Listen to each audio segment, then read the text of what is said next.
3:54 left to go. Mike Ahrens, Greg Fry, Allie LaForce here in this Division II state championship game.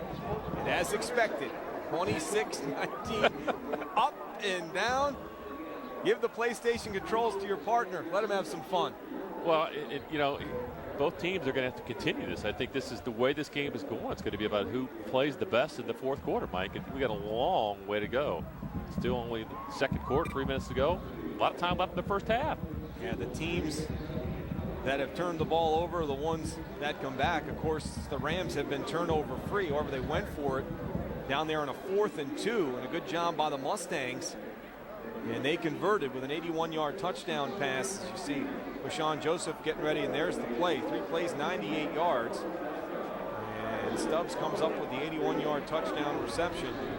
And that quick slant has been dangerous so far tonight with Shaq Washington and the Mustangs. And that one is going to get drilled on the ground. This time it does not go in the direction Michael McCray is going to come up with it. He goes out across his 40. Good field position by the Rams.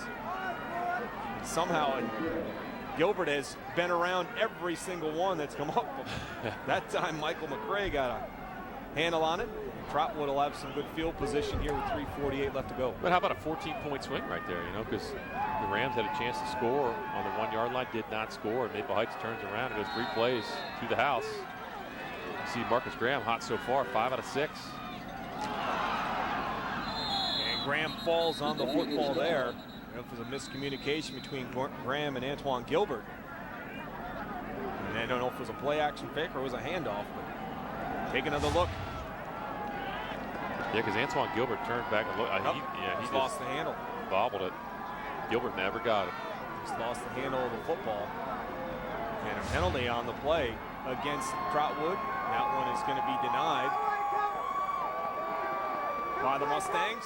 So it'll bring up 2nd down and 17. The loss on the play. They'll take the loss instead of the penalty, which would only back them up 5. So 3:45 left to go, 2nd and 17.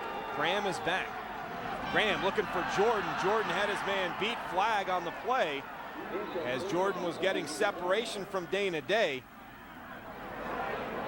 Well, that's one of those throws, you know, you think, how could Marcus Graham miss him by that much? He missed him because Dana Day got a bunch of the shirt. That's a good call.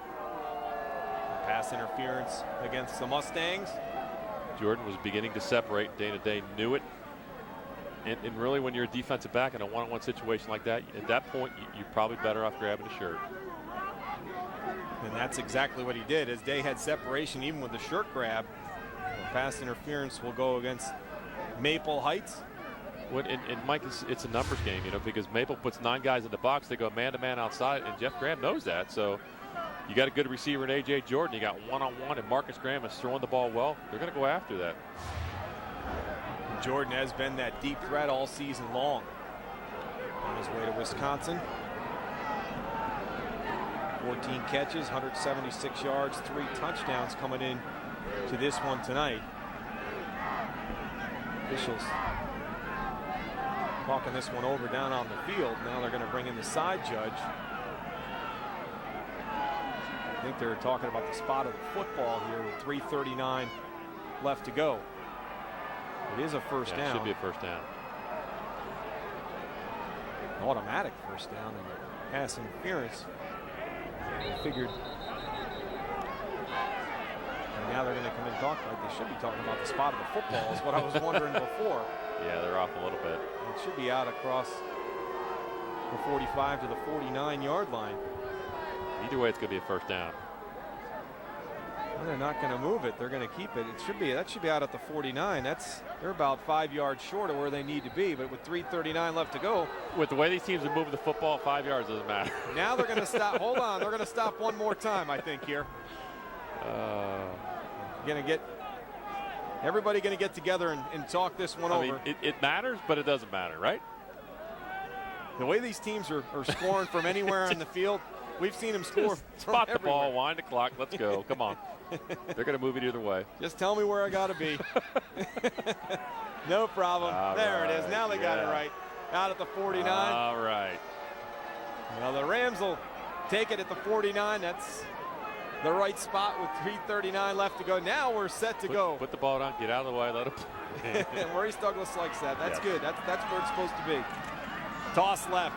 Gilbert, flag on the play. Gilbert hits the hole. He gets into Mustang territory, but that's in the area of holding against Trotwood Madison. Well, Coach Phil and his defensive staff Movement. making another adjustment, Mike. Now they got 6 guys on the line of scrimmage. They are trying everything defensively to find a way to stop Gilbert in that running game. Move it back. Bring up a 1st and 15 now from the 44. For both of these teams, as we talked about before the game, you knew there were a ton of points that were going to be put up on the board. Even on a bad day, these teams score a lot of points. Well, I talked to Coach Douglas before the game, and the first 2 words out of his mouth, track meet. I think you stole the words from me. I was going to say it. Timeout going to be called by Maple Heights here with 3:33 left to go in a 26-19 lead for Trotwood. Well, Sports Time Ohio gives you 2 live shows to voice your opinion on the world of sports. Sunday nights at 7 and, of course, Monday through Thursday afternoons at 3 o'clock. Bruce Drennan takes your calls and emails during All Bets Are Off.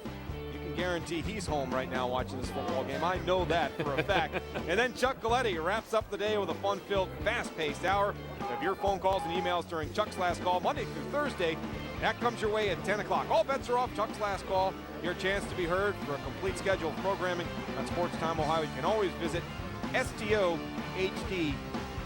I got to tell you, the more games that we have done, the more years that this has gone on, Bruce Drennan has become more of a student of the game of high school football. He cannot wait for me to get in there on Wednesdays. And before, you'd have Gene Winters, his producer, would put together the games. Not this year. No, it was all Bruce. Bruce would come down and sit with the games. Really? Oh, yeah. Yeah, he'd be ready to go. He'd have stuff ready for me when I came in. He enjoys his high school football, and of course, we enjoy watching him Monday through Thursdays. I love his sense of humor. I like listening to him. We're set to go. 3:33 left. Go 1st and 15 now at the 44. Trips right at the top of your screen for the Rams. Graham with some pressure from the backside. This one complete with some room. And Lorenzo comes up with the catch out across the 45. And that'll bring up a 2nd and 15. Well, he's been quiet tonight. He had 4 catches in last week's game in the win over Uniontown Lake. Clock is moving. Marcus Graham was pressured once again and did a good job finding his outlet receiver. Gilbert to the right of Graham in the backfield here out of the shotgun. Under 3 minutes left to go. Graham with a straight drop, gonna load it up. Looking downfield, had Lorenzo, and that one's broken up at the 20-yard line. Good coverage by Dana Day for the Mustangs, and Lorenzo comes up hobbled at the 20. He's trying to make it off the field. As you take another look. Well, the guy making that play is free safety. That's Shaq Washington coming off the hash. And really, for Marcus Graham, that ball was in the air too long. He had his receiver open. That ball's got to be in the air less time. Throw it on the break, and you got him. But broken up by Shaq. With the stomp And at he the knows end. it. You saw the tail end of that play. It was the right ankle area of Renan Lorenzo as he came down kind of awkwardly, kind of in a split, and slammed it down on the right, and he had problems getting off the field. Tried to make his way off, got about halfway there. Coaches tell him, sit down, we got you. 2:46 left to go. Well, that's one of those throws. I mean, I can tell you, when the safety's on the hash, you can't put air on it because the safety's going to break, and that probably should have been intercepted by Shaq. But if you